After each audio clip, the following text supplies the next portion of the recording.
قومی طوبا ایک ایسا بادشاہ جس نے مشرق سے مغرب تک کے علاقے فتح کی تھی اور پھر مکہ مکرمہ کو ویران کرنے کا ارادہ کیا تھا۔ پھر ایسا کیا ہوا جو یہ اچانک مسلمان ہوا اور خانہ کعبے کو ویران کرنے کے بجائے اس کو لباس پہنائے، اور آخر میں اس نے رسول اللہ صلی اللہ علیہ وسلم کے بارے میں کون سا خط لکھا تھا، اور یہ خط 1000 سال بعد کیسے رسول اللہ صلی اللہ علیہ وسلم کے پاس پہنچ گئی، اور اس پر رسول اللہ علیہ وسلم نے کیا کہا، آئیے اس ویڈیو میں دیکھتے ہیں۔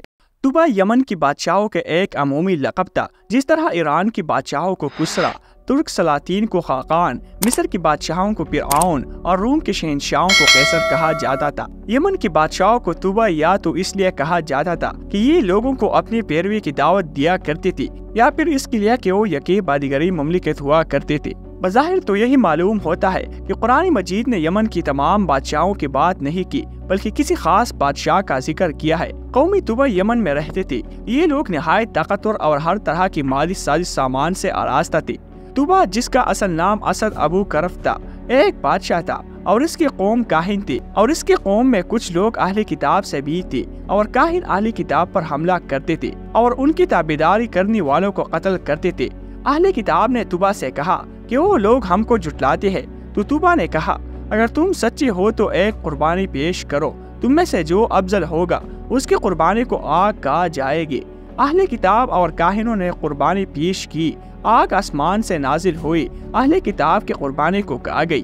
طوبا نے اہل کتاب کی تابعداری کی اور اسلام لے آیا۔ اس وجہ سے اللہ تعالیٰ نے اس کو قوم کا قرآن مجید میں ذکر فرمایا اور طوبا کا ذکر نہیں فرمایا۔ ایک مرتبہ سفر کے دوران میں اس کا مدینہ منورہ سے گزر ہوا، یا اس کا بیٹا مارا گیا۔ طوبا نے مدینہ کو تباہ و برباد کرنے کا ارادہ کیا۔ اوس و خزرج نے، جو یہاں کے قدیم باشندے تھے، مقابلہ ہوا۔ اہل مدینہ کا عجیب و غریب طریقہ تھا کہ دن میں طوبا کے ساتھ لڑتے اور رات کو ان کو دعوت کرتے۔ طوبا کو یہ امر نہایت عجیب معلوم ہوا۔ مدینہ میں یہودی بھی آباد تھے۔ بنی قریظہ کے 2 بڑے عالم، جن میں ایک کا نام کعب اور دوسرے کا نام اسعد تھا، یہ دونوں بادشاہ کے پاس گئی اور عرض کیا، اے بادشاہ، مدینہ کی طرف نظر بد نہ کرو ورنہ عذاب آ جائے گا۔ تجھ کو معلوم نہیں، یہ شہر نبی آخر الزمان محمد صلی اللہ علیہ وسلم کی ہجرت گاہ ہے، جن کا مولد مکہ ہے، اور وہ قریش کے قوم سے ہوں گے۔ اے طوبا، اس وقت جہاں تو ہے اس سے قتال عظیم ہوگا۔ طوبا نے معلوم کیا کہ جب وہ پیغمبر ہے تو اس سے قتال کون کرے گا؟ ان دونوں عالموں نے جواب دیا کہ ان کی قوم ان سے لڑیں گے۔ طوبا یہ سن کر لڑائی سے باز آ گیا۔ پھر ان دونوں عالموں نے اس کو دین یہود کی تبلیغ کی، جس کے نتیجے میں اس نے یہودیت قبول کر لی، اور ان دونوں عالموں کو اپنی ہمراہ لے کر یمن چلا۔ جب مکہ معظمہ پہنچا تو قبیلہ حزیل کے بعض لوگوں نے عزرائے شفقت بادشاہ سے کہا کہ ہم تجھے وہ گھر بتائے جس میں خزانہ ہے، اور وہ گھر خانہ کعبہ ہے۔ مقصد ان کو یہ تھا کہ طوبا اس کی گستاخی سے ہلاک ہو جائے، مگر ان دونوں عالموں نے اس کو اس حرکت سے باز رکھا اور عرض کیا، یہ گھر خدا کا ہے، خبردار اس کی طرف نظر بد ہرگز نہ کرنا۔ طوبا نے اس حرکت سے توبہ کی اور حزیلیوں کو قتل کرا دیا، اور مکہ میں حاضر ہو کر شعب صلیب میں قیام کیا اور خانہ کعبہ کو لباس پہنایا۔ سب سے پہلے طوبا ہی نے خانہ کعبہ پر غلاف ڈالنا شروع کیا۔ طوبا نے مکہ میں 6 روز قیام کیا۔ جب طوبا یمن پہنچا تو قوم نے بغاوت کر دی۔ آخر فیصلہ یہ ہوا کہ زیر کوہ جو ایک آگ ہے، وہاں دونوں فریق چلے اور آگ حسب معمول ظالم کو جلا دے۔ قوم اپنی بتوں کو لے کر گئی اور طوبا کعب و اسعد کے ساتھ لے گیا۔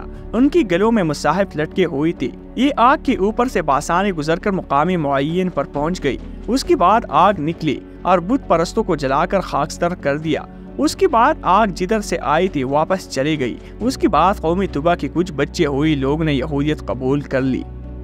سیدتنا عائشہ صدیقہ رضی اللہ تعالیٰ عنہا نے فرمایا، طوبا کو برا نہ کہو، او مرد صالح تھا۔ آپ صلی اللہ علیہ وسلم نے طوبا کے بارے میں فرمایا کہ وہ اسلام لایا تھا۔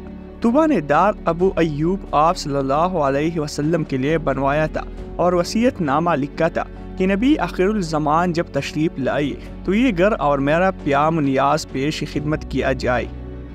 چنانچہ وہ خط ابو ایوب انصاری نے آپ صلی اللہ علیہ وسلم کی خدمت میں پیش کیا۔ واقعہ کچھ یہ ہے کہ طوبا کی ایمان لانے کے بعد آپ نے آپ کے نام سے ایک خط لکھا تھا اور یہ حکم جاری کیا کہ یہ رسول اکرم صلی اللہ علیہ وسلم تک پہنچائیے۔ یہ خط لکھنے کے بعد طوبا نے اس پر اپنی سنہری مہر لگائی جس پر یہ عبارت نقش تھی، یعنی پہلے اور بعد حکم اللہ ہی کا ہے اور اس دن ایمان والے اللہ کی مدد سے خوش ہوں گے۔